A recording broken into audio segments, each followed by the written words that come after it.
Welcome to another exciting edition of JoyNews Interactive with me, Mapisa CBD. And me, Benis Abu Baidu, coming to you live from digital address GA0992539 in Kukumulini, Accra. On DSTV channel 421, GoTV 144, and YouTube, we are My Joy Online TV. Today's show is going to be an exciting one. We'll take all your comments on all the issues that we'll raise here, and as well as tell you the most watched videos on our Facebook page. Now, the Ghana National Association of Teachers, NAT, is calling for an extension of the reopening date for senior high schools to give students and parents more time to understand the green and gold placement of the new double track system. Now, it says this will enable students to adequately prepare for the academic year. What's your take on this? Do you even understand the green and gold placement of the double track system? I think it should be extended because my little sister last year, she was supposed to, she got to school, but she didn't like the school she got posted to. But if the time was limited, she would not be able to move from the school she wanted to, because she has to go to GS, let them change the school, because she, the school was outside, but yet still she was given a day accommodation. We had to change to get her to do boarding school, so we changed the school. If the time is limited, they will not be able to do all these things, yes. Maybe because of the double intake, they may run some of the syllables faster than expected. So I think they would like all the students to be available in class before the academic work takes off, so that none of the students will be left behind. So I think they should be given some yes. I do agree with them, because when I was about to go to school way back the year 2015, I had the same problem. I had school at Peters. Then when I went there, they said my name is not there, so they said they gave me a letter to come back to WAEC so that they'll solve everything out. Then it took me almost 4 months. But before I realized the first term has come to an end. So they gave me a letter to come there and go back to the school, because that's where I had, that's the school I had. So they did everything for me. But when I went back again, one funny thing is they said my name didn't appear in their list, or the newcomers or the new students who had admission there. All right, let's see what people have been saying on Facebook. Very interesting comments then, definitely. I know that we will get more interesting ones on Facebook. All right, let's start with Kankam, who says, even if we give the whole year, people will still have problems due to lack of education. All right, and that is why the country must be in haste to enroll all children into education, but most of them were not placed because they didn't fill the placement form well. All right, let's see if we can get more comments on that. Do you even understand the placement, the green gold placement? All right. And this is from Peter Tekpe. He says, I am a teacher, but no one oriented me on the double track system. We need orientation, please, he says. Now, Jackson says, that is true. The reopening date must be extended. Parents, teachers, and students equally deserve it. All right, so this question that we asked and the Facebook comments that we're reading, so what Nat is asking is that they must just extend the date, the reopening date. So people are saying, I mean, whether they extend or not, it really doesn't matter. So yeah, but you can go to our Facebook page and get all the news there. All right, and this is from Kojo Victor. He says placement was released this week. The green track are reporting coming Tuesday. Some were not even placed. They have to reapply for posting. How will they finish report? Okay, with the already placed students, I think 2 more additional weeks will be bad. Answering that question or supporting the argument of NAT.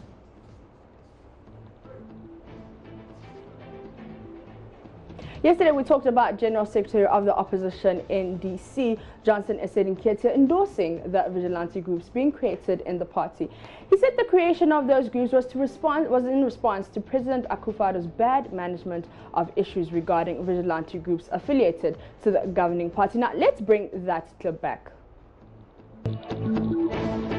I endorse it fully as a proper response for the incalcitrance of the ruling government and their refusal to do anything about the vigilantes on the MPP side. You realize that for 2 years now, we have all been complaining about the rising incidence of vigilantism in this country. The president promises that something will be done and nothing gets done. Some of us have been affected by vigilante attack, and yet nobody has been held responsible as we speak to you now.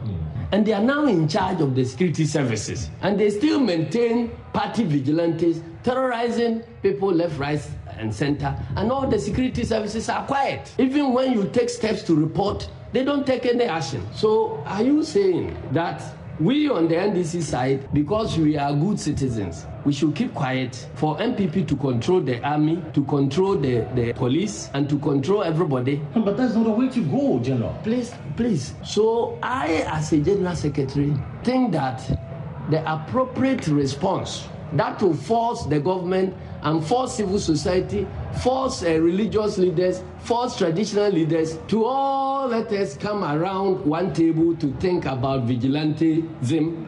Is for people to take steps to defend themselves by also forming their vigilantes. I am in support of that response. And indeed, even though the party hasn't, as a group, sat somewhere to form vigilantes, but I think that it is an appropriate natural response. Let me tell you, my brother, and through you to every Ghanaian, that the first law of nature is self-preservation. And the way to go into this negotiation is for everybody to build strength, because if you draw your bayonet and I draw mine, we sit down to negotiate.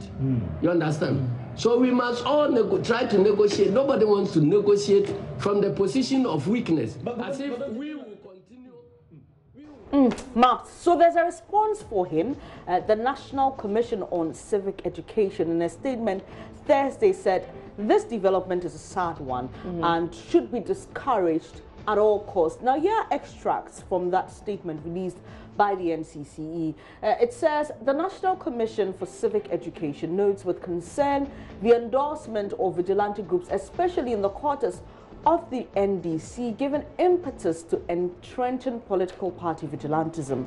The statement further stated, you have been, that's what the statement is further stated. Now, you've been reacting to this on Facebook, and Maps will be bringing those comments shortly. Remember to stay interactive with us on Facebook, Twitter, and Instagram. We're JoyNews on TV. Now, let's start with Victor, who says, Ebenezer, let us hope so, but the threat is real. I have since the beginning of this year greatly wondered and several times questioned whether we would have an election 2020. Perhaps my stupid fears. And then this one is from @Faisal Governor, who says, that's a wonderful action by NDC. I fully support it. Since the NPP promised never to disband theirs, it would be very wrong for the NDC to sit aloof thinking that the police will protect them.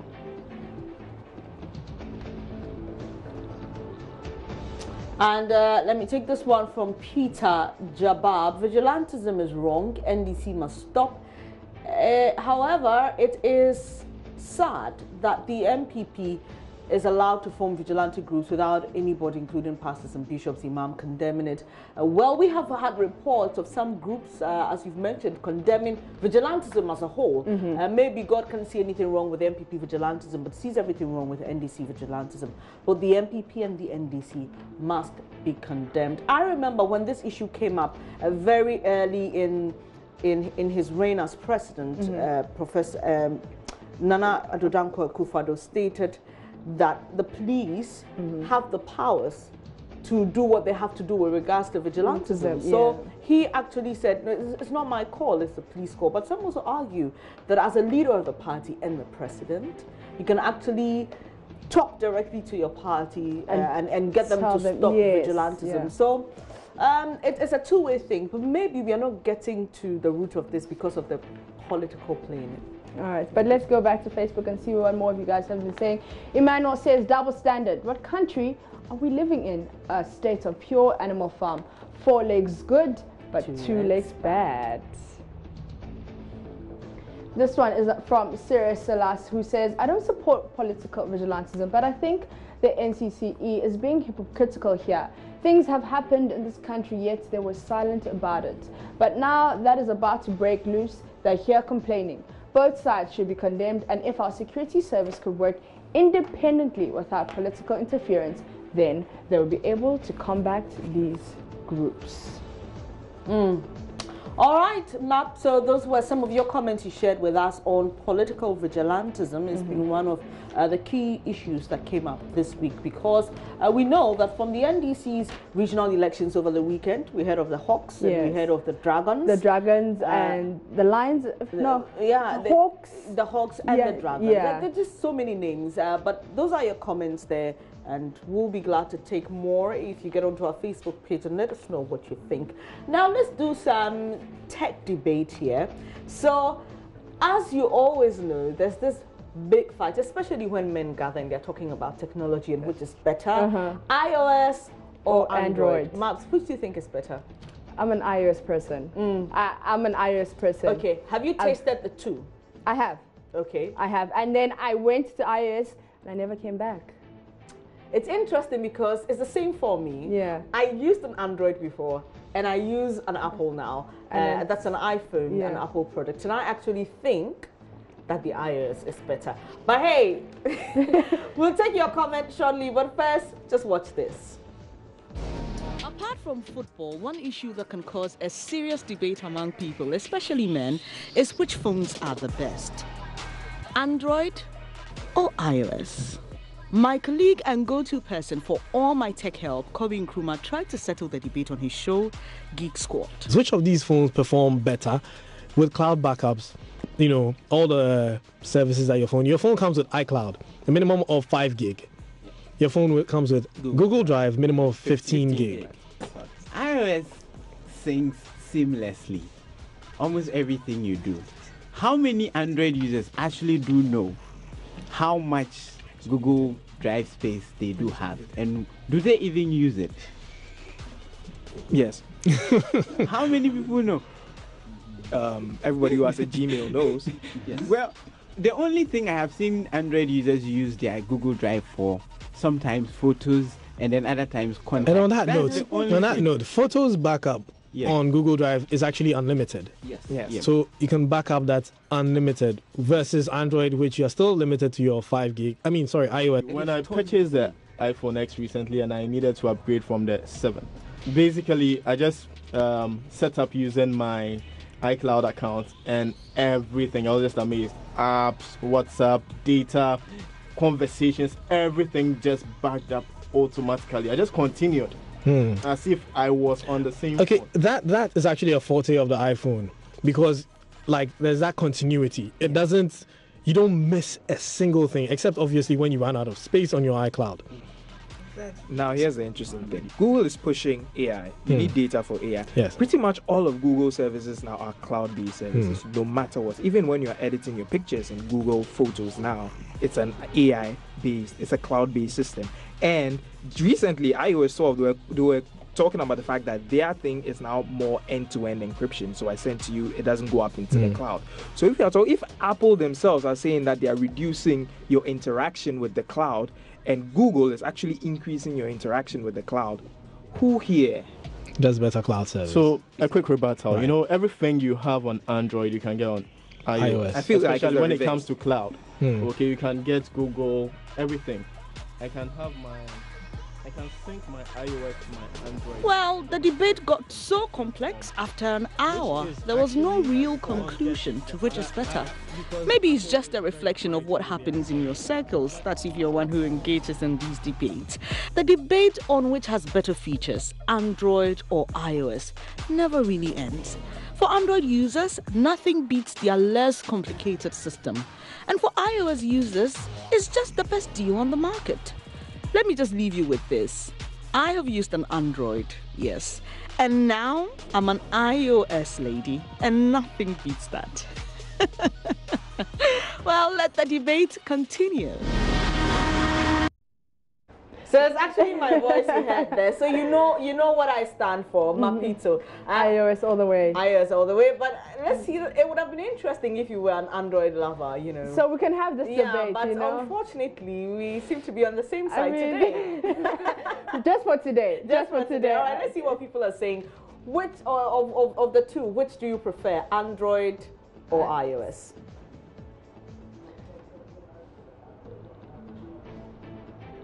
I prefer using iPhone because the iPhone, it has many features, right? In terms of security, right? It is perfect. You know, I can use iPhone to track anybody. I can use iPhone to do a lot of things. You know, that is why I like iPhone. Any of them goes. On a good day, if the situation and the system is good and you use iPhone, it's normal. So when you read the 100 phone level, you get it. If you read the iPhone 10X or whatever, you get it. All is from your pocket. I don't care because most of the times I always use Android phone. I don't use iPhone. So, though I've not get the money to buy some, so unless I get iPhone before I see whether it's better than Android phone. Yeah, what I've been hearing or what I've heard and the concrete evidence, I think an iPhone would do. Who wouldn't love to use something expensive, something which is of quality, something which is catchy, and some people will say that is the ish of the day, you know. So like you'll be happy to go with the best. Again, it looks like the iPhone is winning even on the streets. But let's see on Facebook what people are saying. Interestingly, Mas, if we get to Facebook, you know, for some people, it's not so much about the features, but it's about prestige.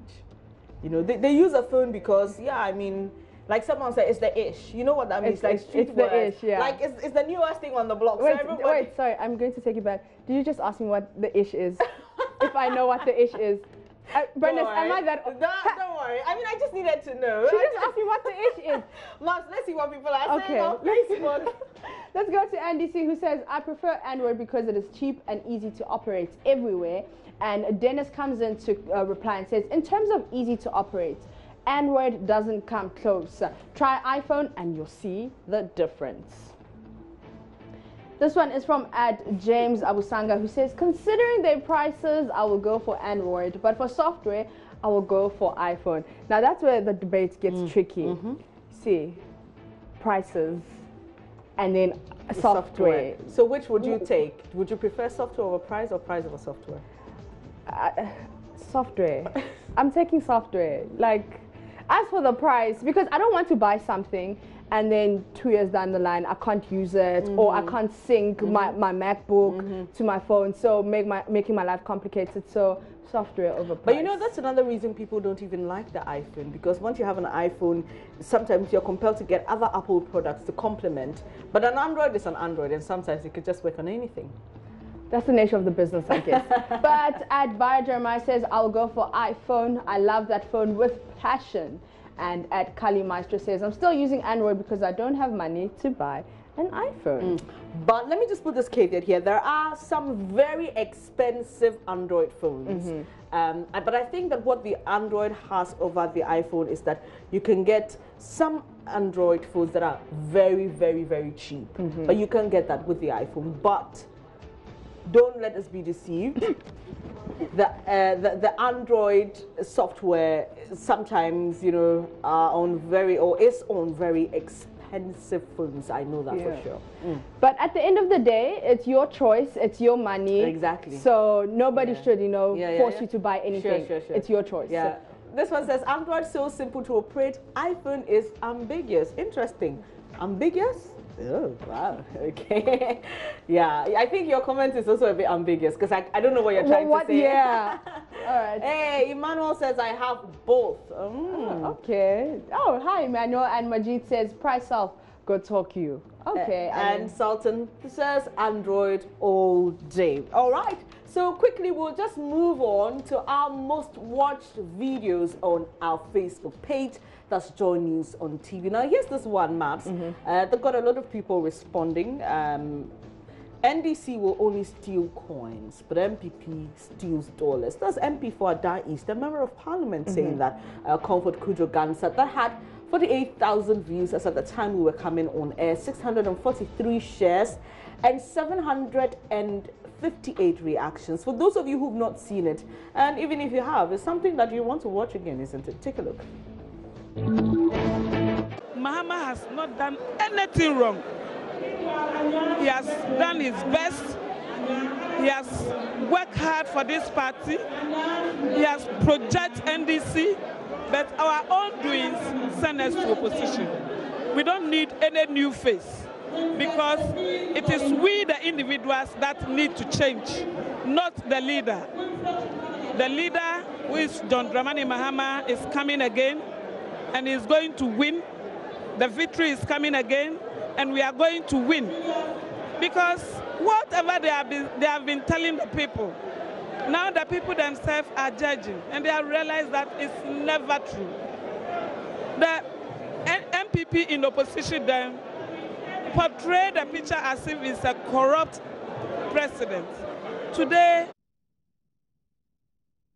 all right, so we posted it on our Facebook page, and people are saying stealing is stealing, whether you're stealing coins or dollars, because there are some people who stole plantain and they're in jail. So you stealing dollars, what are you still doing on the street? It's true. Yeah. And it actually paints a picture of how some of our politicians think. Because like you say, wrong is wrong. It's not the quantum. That doesn't justify anything. But talking about people being put in jail and all, our second most watched video is of Chief Superintendent Brown Mercy Wilson saying that bail is free. I think that a lot of people are taking advantage of it. So she just needed to quote that. And she was speaking to our own Israelite on Ghana Police Watch. Now, this had 39,000 views, 973 shares, and 427 reactions. There is this misconception that people pay for bail. I want to start on the point that bail is free. Bail has been defined by the Black Law Dictionary in the context of Section 96 of the Act 30 he's talking about, to be an agreement for you, the suspect, to kind of go home, have your liberty, and get back whenever you are called. I want to get to the public. All right, Mapito, that was some very good information, as you could tell from the shares and the views. A lot of people benefited from that. Our third most watched video was of some sacked workers of the Consolidated Bank demanding unpaid salaries. That had 22,000 views, 208 shares, and 208 reactions. That's at the time we were coming here, Mapito. All right, thank you so much, Bernice, for another awesome edition. It's always a pleasure to be here with you on Fridays. I look forward to Fridays. You have no idea. I mean, I'm sure everybody does. Come on, don't you? I mean, really, JoyNews Interactive with myself, Mapito CBD. And Bernice Abube. Do really appreciate your company. Do enjoy the rest of your day and stay safe.